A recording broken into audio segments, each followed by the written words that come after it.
જય દ્વારકાધીશ મિત્રો, સ્વાગત છે તમારું મારી યુટ્યુબ ચેનલની અંદર. હવે આપણે આજે વાત કરવાના છીએ કે બેંક નિફ્ટી અને નિફ્ટીની અંદર આવતીકાલે કયું મુવમેન્ટ તમને જોવા મળે છે. કે હવે આજે હતું એચડીએફસી બેંકનું ક્વાર્ટર થ્રીનું રિઝલ્ટ, બરાબર.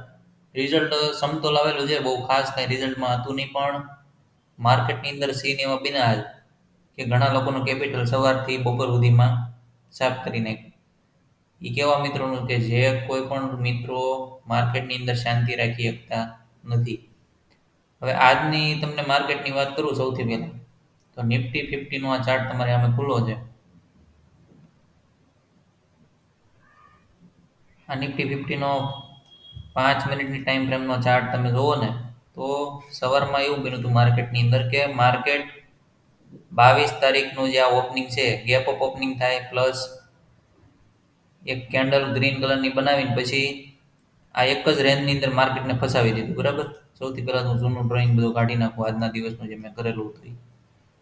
હવે રેન્જ હું તમને પહેલા બતાવું કે કઈ રીતની રેન્જ બનાવી હતી. હવે આ છે આજનો ટોપ, બરાબર, અને આ છે આજની ડાઉન સાઈડ.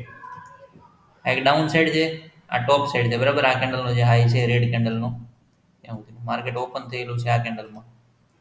હવે આ સ્થિતિમાં બને છે કેવું, માર્કેટ અહીંયાથી બ્રેકઆઉટ આપે છે. આ એક ગ્રીન કેન્ડલ બનાવીને અહીંયાથી જ્યારે રિવર્સ થાય માર્કેટ, ત્યારે આ રેન્જમાંથી આ રેન્જનું અહીંયા બ્રેકઆઉટ આપે છે. બ્રેકઆઉટ આપે એટલે આમાં બને છે કેવું, રિટેલ ટ્રેડરોને એવું લાગે કે ઇન્ડેક્સની અંદર બ્રેકઆઉટ આવ્યું એટલે ઓપ્શનની અંદર માર્કેટની અંદર મુવમેન્ટ આવશે. હવે આપણે નિફ્ટીનો કોલ ઓપ્શનનો ચાર્ટ જોવી ને, તો જે રેન્જમાં ફસાણું હતું એમાં તમે જુઓ ને તો કોઈ પણ પ્રકારની મુવમેન્ટ ઓપ્શનની અંદર નથી.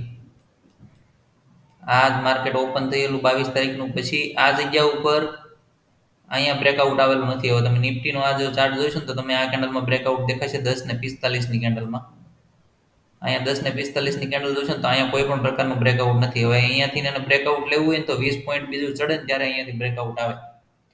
એટલે આવા જ્યારે માર્કેટ હોય ને ત્યારે માર્કેટની અંદર શાંતિથી બેસવું એ જ એક એનો રસ્તો છે. બાકી તમે ગમે ત્યાંથી એન્ટ્રી લો એટલે માર્કેટ તમારા પૈસા ગળવા જ બેઠું હતું, બરાબર. હવે આ સ્થિતિમાં શું, મેં કીધું એમ કે ઇન્ડેક્સની અંદર જે કોઈ પણ મિત્રોએ એન્ટ્રી લીધી છે ઓપ્શનની અંદર, એના બધાના સ્ટોપ લોસ કાપી નાખ્યા. પછી હું છું, આ એક રેન્જ માર્કેટની અંદર બની હતી, પછી ઈ રેન્જનું અહીંયા બ્રેકડાઉન આપ્યું એટલે અહીંયાથી ઘણા મિત્રોએ એન્ટ્રી લીધી. પણ એન્ટ્રી લીધા પછી પુટના પ્રીમિયમ તમે જોશો ને તો પુટના પ્રીમિયમ એટલી જોરદાર રીતે ઘસાણા છે. ઇન ધ મનીનું આપણે પુટનું પ્રીમિયમ જોવી,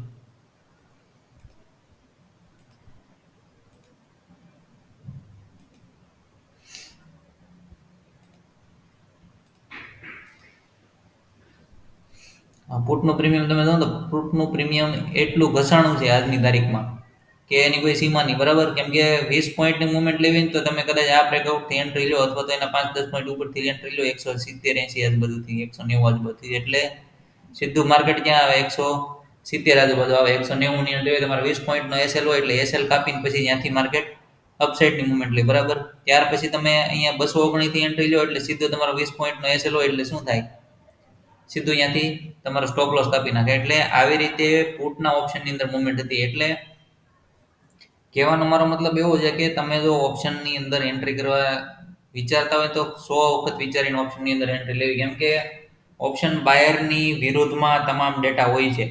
માર્કેટની અંદર જે પણ ઓપ્શન બાયરો છે એને એક વસ્તુ ખાસ વિચારીને હાલવાની કે તમામ જે સિસ્ટમ છે ને એ ઓપ્શન બાયરની વિરુદ્ધ છે. એટલે આપણી વિરોધમાં માર્કેટ ન જતું હોય ને એ રીતે આપણે એન્ટ્રી લેવાની છે. એટલે ખાસ વિચારીને અને ઓપ્શન ટ્રેડિંગની અંદર કામ કરવું, નહીંતર સ્વિંગ ટ્રેડિંગની અંદર શિફ્ટ થઈ જાવ, બરાબર. એમાં પૈસા તમારા ધીમે ધીમે બનશે, પણ એમાં રિસ્ક તમારું ઓછું હોય ને આમાં રિસ્ક થોડુંક વધારે તમને જોવા મળે.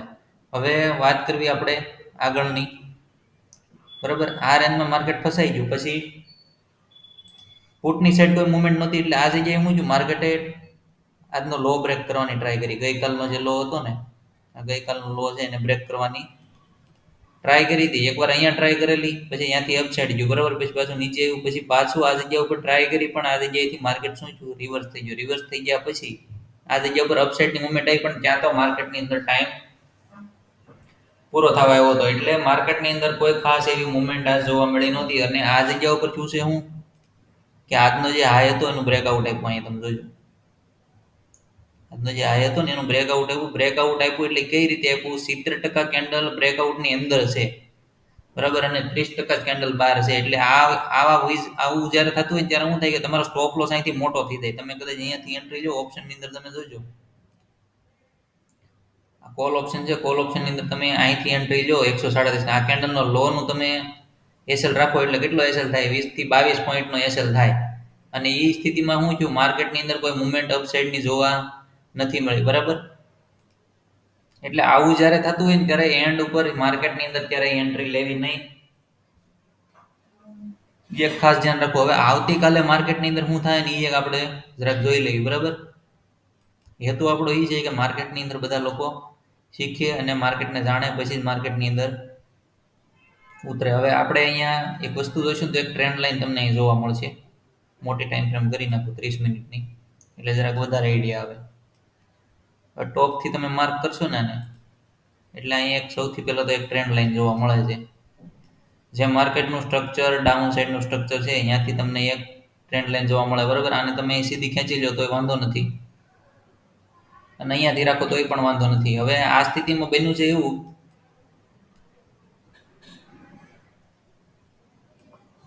માર્કેટ જો ખાલી ગેપ અપ ઓપન થાય તોય તમારે આ ટ્રેન્ડ લાઈન સુધી વેઇટ કરવાના છે. જો આ ટ્રેન્ડ લાઈનનું બ્રેકઆઉટ આવે તો જ તમને અપસાઇડની મુવમેન્ટ જોવા મળશે, અથવા તો આ જગ્યા ઉપર ફેક બ્રેકઆઉટ આપી અને માર્કેટ ફરીથી પાછું ડાઉન સાઈડની મુવમેન્ટ લઈ લે છે. હવે આવી સ્થિતિ બની હતી ક્યારે? ગઈકાલે. તમે જોવો ને તો અહીંયા તો આ ફેક બ્રેકઆઉટ આપ્યું છે, અને નાની ટાઈમ ફ્રેમમાં તમે જોવો ને એટલે વધારે આઈડિયા આવે. જો આ જગ્યા ઉપર 12 વાગે આ જ્યારે સવારમાં બની ગયું ત્યારે તમે ટ્રેન્ડ લાઈન બનાવી, તો આ જગ્યા ઉપર ફેક બ્રેકઆઉટ આવ્યું, પછી ત્યાંથી શું થયું? માર્કેટની અંદર ડાઉન સાઈડની મુવમેન્ટ આવી. સેમ ટુ સેમ સીન જો અહીંયા બને, માર્કેટને ટ્રેન્ડ લાઈનની ઉપર કેન્ડલ ક્લોઝ થવા દેવી, તો જ એના પછી એ જે કેન્ડલ ક્લોઝ થયું ને એના ટોપ ઉપરથી તમારે એન્ટ્રી બનાવવાની થાય, બરાબર.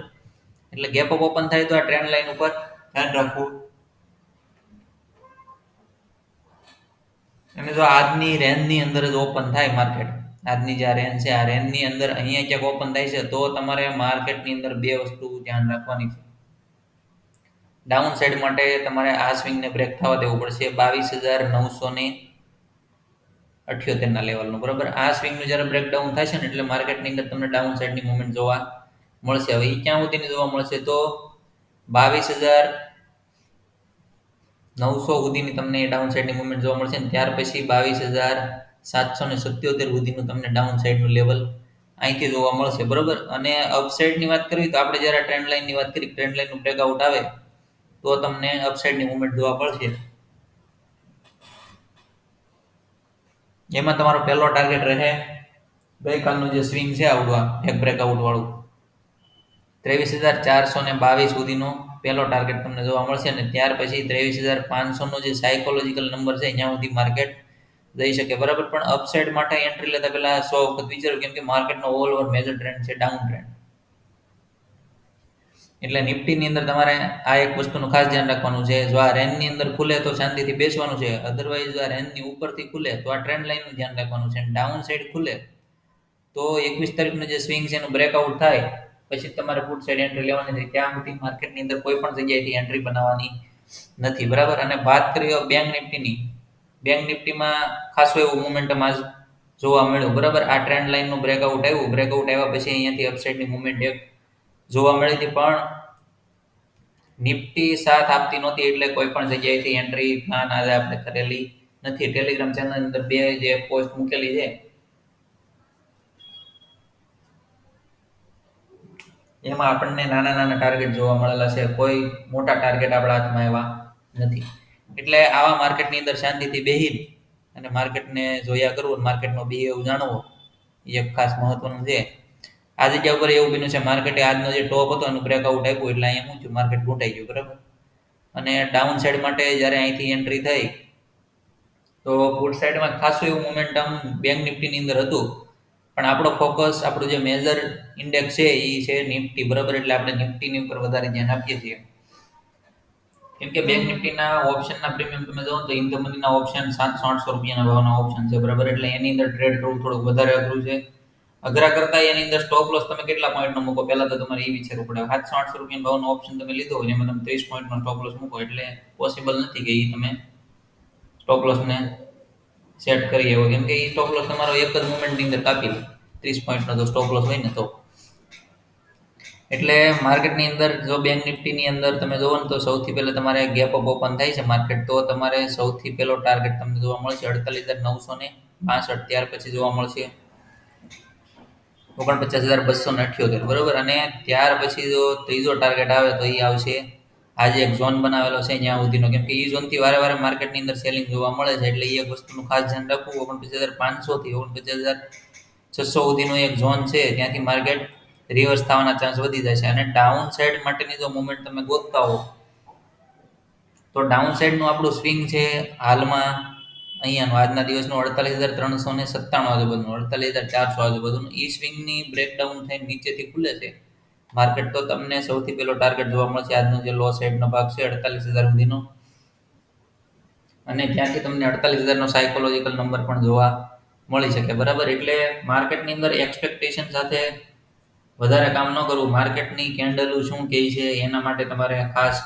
ધ્યાન રાખીને હાલવું, કેમ કે ચાર્ટ જ આપણો સારો મિત્ર છે. બાકી માર્કેટની અંદર કોઈ પણ તમે જગ્યાએથી એન્ટ્રી લેશો એટલે ફસાઈ જશો. અને ઓપ્શન ટ્રેડિંગ કરવાવાળા ખાસ ધ્યાન આપે કે તમારે જો શીખવું હોય તો સ્ટોક માર્કેટની એબીસીડીની સિરીઝ હાલમાં હાલી રહી છે એની ઉપર ફોકસ કરો, એટલે માર્કેટની અંદર તમને ફ્રીમાં નોલેજ મળતું રહે. અને કોમેન્ટ સેક્શનમાં જણાવવાનું ભૂલતા નહીં કે તમારે કઈ વસ્તુ પર નોલેજ જોઈએ, એટલે એની ઉપર આપણે ફ્યુચરમાં વિડીયો બનાવીએ. ચેનલને સબસ્ક્રાઇબ ન કરી હોય તો ચેનલને સબસ્ક્રાઇબ કરવાનું ખાસ ભૂલતા નહીં, અને વિડીયોને તમારા મિત્રો સાથે શેર કરવાનું ભૂલતા નહીં, વિડીયોને લાઇક કરવાનું પણ ભૂલતા નહીં. ત્યાં સુધી આવજો. જય દ્વારકાધીશ.